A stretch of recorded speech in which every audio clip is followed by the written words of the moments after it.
এই মুহূর্তে কক্সবাজার সমুদ্র সৈকতে আছেন সুজাউদ্দিন রুবেল, সিলেটের সাদা পাথরে অপু বণিক এবং রাজশাহীর পদ্মার পাড়ে আছেন মওদুদ রানা। আমরা শুরুতেই যাচ্ছি রুবেলের কাছে। বিকেল না হতে পর্যটকের আগমন আরও বেড়েছে। আমরা সকাল থেকে আসলে যেভাবে লক্ষ্য করেছি পর্যটকের আগমন, সেটি বেলা যতই গড়িয়েছে ততই বেড়েছে। এখন যেহেতু বিকেল সূর্যাস্তের সময়, সেই সময়টা আসলে লক্ষ্য করছি আমরা যে দেশ বিদেশ থেকে যারা দেশি পর্যটক এসেছেন, ছুটে এসেছেন দেশের দূর দূরান্ত থেকে। ঠিক তার পাশাপাশি এখন যেহেতু বিকেল হয়েছে, স্থানীয় দর্শনার্থীরাও কিন্তু কক্সবাজার সমুদ্র সৈকতে ছুটে এসেছেন। এই ছুটে আসা পর্যটক এবং স্থানীয় দর্শনার্থী মিলে সমুদ্রের যে বালিয়াড়ি রয়েছে, পুরো বালিয়াড়ি জুড়ে এখন শুধু মানুষ আর মানুষ, কানায় কানায় পূর্ণ, যেখানে আসলে হাঁটা অনেকটাই দুষ্কর হয়ে পড়েছে। এই অবস্থা আমরা লক্ষ্য করছি সৈকতের সুগন্ধা পয়েন্টে। তবে লাবণী পয়েন্টে পর্যটকের আগমন কিছুটা কম এবং বেশিরভাগ পর্যটক সুগন্ধা পয়েন্টেই কিন্তু আনন্দে মজেছেন। এখন সন্ধ্যা হয়ে আসছে, কিন্তু এখনো পর্যন্ত যেটি লক্ষ্য করা যাচ্ছে, সমুদ্রে যে বিশাল বিশাল ঢেউ আসছে পড়ছে উপকূলে, সে ঢেউয়ে কিন্তু পর্যটকরা সমুদ্র স্নান করছে। একদিকে বাঁশি বাজিয়ে কিংবা যে লাইফগার্ড কর্মীরা সতর্ক করেও কিন্তু তারা পার পাচ্ছে না। অনেকেই সতর্ক অবস্থায় থেকে, যেহেতু গত 2 দিনে 4 জনের পর্যটকের মৃত্যু হয়েছে, সেক্ষেত্রে লাইফগার্ড কর্মীরা আজকে সারাদিনই আমরা সকাল থেকে লক্ষ্য করছি তারা বেশ দায়িত্ব পালন করছে, সজাগ রয়েছে এবং যেখানে সমুদ্রের ঢেউ এসে থামছে সেখানেই কিন্তু পর্যটকরা যেখানে সমুদ্রের ভিতরে গিয়ে গোসল করছে তাদেরকে উঠিয়ে দিয়ে এক প্রকার জোর করা হচ্ছে যে যাতে নিরাপদে থাকা যায়, পর্যটকরা যাতে সমুদ্র স্নানে যাতে কোনো ধরনের দুর্ঘটনা না ঘটে, সেজন্য সব ধরনের ব্যবস্থা নিয়েছে। এখন যেহেতু বিকাল, আমরা দেখতে পাচ্ছি এখানে সমুদ্র সৈকতের যে বালিয়াড়ি রয়েছে, সেই বালিয়াড়িতে অনেক পর্যটক তারা দাঁড়িয়ে রয়েছেন। তারা অনেকে পরিবার পরিজন নিয়ে এসেছেন, আবার অনেকে প্রিয়জনকে নিয়ে এসেছেন। অনেকে আমরা দেখছি এখানে ঘুড়ি উড়াচ্ছে, আবার অনেকে দেখছি আমরা যেখানে পর্যটকরা এসেছেন তারা ছবি তুলছেন। এভাবেই কিন্তু প্রতিটি মুহূর্ত পর্যটকদের তারা কাটাচ্ছেন এবং এই যে পর্যটকের চাপ, সেটি আগামী কয়েকদিন শনিবার পর্যন্ত থাকবে, তেমনটাই বলছে পর্যটন সংশ্লিষ্ট ব্যবসায়ীরা। তবে আমরা যেটি লক্ষ্য করেছি, যেহেতু বিপুল সংখ্যক পর্যটক এসেছে, সেই ক্ষেত্রে সৈকতের বালিয়াড়ি থেকে শুরু করে হোটেল বুটেল জোন এবং অন্যান্য বিনোদনের স্পটগুলোতে ট্যুরিস্ট পুলিশ পর্যাপ্ত নিরাপত্তা ব্যবস্থা নিয়েছে।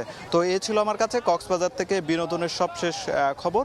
এখন আমরা চলে যাচ্ছি সিলেটের সাদা পাথর এলাকায় রয়েছেন আমাদের সহকর্মী অপু বণিকের কাছে।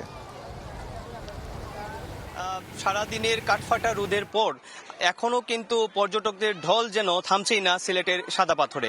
আপনারা দেখতে পাচ্ছেন এখন আমরা যে জায়গাটাতে আছি, একদম 7টি মেঘালয় পাহাড়ের মুখে একদম অভিমুখে কিন্তু আমরা দাঁড়িয়ে আছি এবং ঠিক ধলাই নদীর যে উৎসমুখের একদম কর্নারের যে দিকটা আপনারা দেখতে পাচ্ছেন, এখানে কিন্তু সকল পর্যটকরা এসে উপস্থিত হয়েছেন। এবং আপনাদেরকে আরেকটি তথ্য আমরা জানিয়ে রাখতে চাই, কিছুক্ষণ আগেও কিন্তু আইনশৃঙ্খলা রক্ষাকারী বাহিনীরা কিন্তু তারা এখানে এসে পর্যবেক্ষণ করে গিয়েছেন। যেমনটি তারা বলছেন যে আজকে যেহেতু প্রায় 10,000-এর উপরে মানুষজনের এসেছেন এখানে, তো সেই ক্ষেত্রে কিন্তু নিরাপত্তা ব্যবস্থা কিন্তু আরো জোরদার করা হয়েছে, আরো বাড়ানো হয়েছে।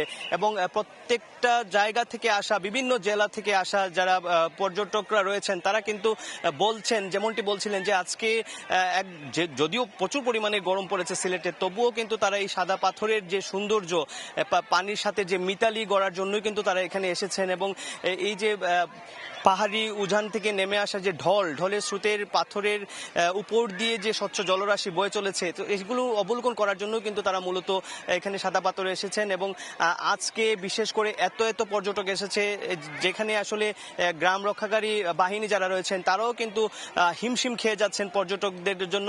এবং বিশেষ করে কিছুক্ষণ আগে কিন্তু বিজিবির তরফ থেকে কিন্তু সীমান্তবর্তী এলাকা যাতে অতিক্রম না করা হয়, তো সেই জায়গার সেই বিষয়টিকে কিন্তু মাথায় রেখেও কিন্তু একটি নিরাপত্তা ব্যানার, কিন্তু সতর্কতামূলক ব্যানার যেটি রয়েছে সেটি কিন্তু তারা এখানে টানানো রয়েছে। এবং বিশেষ করে যেহেতু আজকে প্রায় 10 থেকে 12,000 মানুষের এখানে ঢল নেমেছে, তো এই ঢলের কারণেই কিন্তু আসলে নিরাপত্তা ব্যবস্থা আরো জোরদার হবে বলে জানিয়েছেন। আগামীকাল আরো পর্যটকরা আরো বাড়তে পারে বলে মনে করছেন সংশ্লিষ্টরা। তো এই ছিল সিলেটের সাদা পাথর থেকে আমার কাছে সর্বশেষ। এখন আমরা চলে যাচ্ছি রাজশাহীতে, সেখানে পদ্মাপাড়ে আছেন মওদুদ রানা, জানবো সেখানকার সর্বশেষ খবর।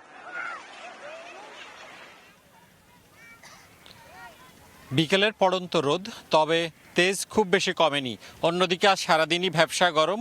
এমন পরিস্থিতিতেও যারা ঢাকা কিংবা দূর দূরান্ত থেকে রাজশাহীতে এসছেন বা রাজশাহীর স্থানীয়, তারা কিন্তু ঈদের ছুটি কাজে লাগাতে চাচ্ছেন এবং তারা বিকেলের পরেই বেরিয়ে পড়েছেন এবং বিভিন্ন যে দর্শনার্থী পয়েন্টগুলো রয়েছে রাজশাহীতে, সেগুলো তারা ঘুরে দেখছেন। রাজশাহী শহরের পাশ দিয়ে 12 কিলোমিটার পদ্মা নদী রয়েছে এবং এই পদ্মা নদীর পাশে অন্তত 10টি স্পট রয়েছে যেখানে সাধারণ মানুষ যান এবং সেখানে যে তারা বিনোদিত হন। আমি এই মুহূর্তে রয়েছি টি বাঁধের উপর বিভিন্ন বয়সী মানুষ তারা বসে রয়েছেন। তারা প্রকৃতির খুব সান্নিধ্যে এসে আকাশ, নদী এবং আশেপাশের যে মানুষ সেটি তারা উপভোগ করছেন। এখানে মূলত বিভিন্ন বয়সী মানুষের মধ্যে শিশুদের সংখ্যাই বেশি এবং যারা এসছেন তারা পরিবার পরিজন নিয়ে এসছেন। এর মধ্যে টি বাঁধ সহ আশেপাশের এলাকায় যেসব স্পটগুলো রয়েছে সেখানে অনেকেই বসছেন এবং বেশি বসে তারা ঘুরে দেখছেন। অন্যদিকে বেশ কিছু মানুষ রয়েছে যারা এখান থেকে নৌকা ভাড়া করে তারা এই পদ্মা নদীর ওপারে যাচ্ছেন এবং পদ্মা নদীর ওপারে যে চর রয়েছে সেই চর এবং চরের যে গ্রামীণ জীবন এবং যে সীমান্ত এলাকা সেটি তারা দেখছেন এবং ঠিক সন্ধ্যার পরপরই এই নৌকাগুলোতে তারা আবার ফিরে আসবেন। আমরা এখানে কথা বলছিলাম, সাধারণ মানুষ যারা এসছেন তারা যেটি বলছেন যে যাপিত যে জীবন, নগর জীবনের ব্যস্ততা, সেখান থেকে একটু বিনোদিত হওয়ার আশায়, একটু মানসিক প্রশান্তির আশায় তারা এই দর্শনার্থী যেসব পয়েন্টগুলো রয়েছে রাজশাহীতে সেগুলো ঘুরে দেখছেন এবং তার মধ্যে অন্যতম আকর্ষণ হচ্ছে এই পদ্মা নদী। এবং পদ্মা নদীর আমি যদি বলি টি বাঁধ ছাড়াও আইবাঁধ এবং লালন মঞ্চ, জাহাজঘাট, এরকম অন্তত 10টি পয়েন্ট রয়েছে। সেসব পয়েন্টে এই বিকেলের পর থেকে রাত 8টা পর্যন্ত কিন্তু সাধারণ মানুষের যে উপস্থিতি সেটি থাকবে এবং একই সাথে যে সন্ধ্যা যত ঘনাবে ততই আসলে ভিড় থাকবে, কারণ এখানে সন্ধ্যার পরপর যে প্রশান্তির বাতাস প্রবাহিত হয় এই গরম থেকে একটু মুক্তি পেতে সেটির জন্য যেরকম আসবে তেমনি একটি নিঃসর্গময় যে পরিবেশ সেটিও তারা আসলে দেখতে আসবেন। এই ছিল রাজশাহীর পদ্মাপাড় থেকে আমার কাছে সর্বশেষ। ঈদের ছুটিতে পর্যটন স্পটগুলো সবশেষ নিয়ে আমরা সরাসরি ছিলাম রাজশাহী, সিলেট এবং শুরুতে ছিলাম কক্সবাজারে।